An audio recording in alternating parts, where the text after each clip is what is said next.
It started with a message I wasn't supposed to see, just one notification, one name that didn't make sense, and what I found next changed how I saw everything.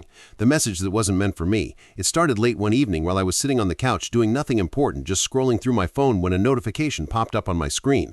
It was from my dad's phone lying on the table next to me, and normally I wouldn't look, but something about it felt off.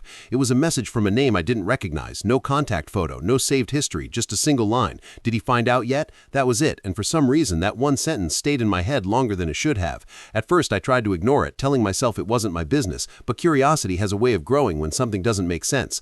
Later that night, when no one was around, I picked up his phone, not to invade his privacy, but to understand. The message thread was short, almost empty, but what I saw next made my chest feel heavy. There were a few more messages talking about timing, about waiting, about not telling me yet, and suddenly my mind started building its own story. Was there something they were hiding from me? Something important? Something bad? The next day everything felt normal, too normal, and that made it worse because now every conversation felt like it had something underneath it, something unspoken. I didn't confront him immediately. I waited, watched, trying to understand what was real and what I was imagining. But the more I thought about it, the more it bothered me, until finally I asked, directly, no hesitation, and for a second he just looked at me like he wasn't expecting that question. Then he smiled slightly, not nervous, not guilty, just calm, and said something I didn't expect. He said it was about a surprise, a plan he had been working on with someone else, something he didn't want me to know yet because it was meant for me. At first I didn't believe it, but then he showed me the full conversation, the details, the plan, and slowly that heavy feeling disappeared, replaced by something lighter, relief and a little embarrassment, because I realized something important.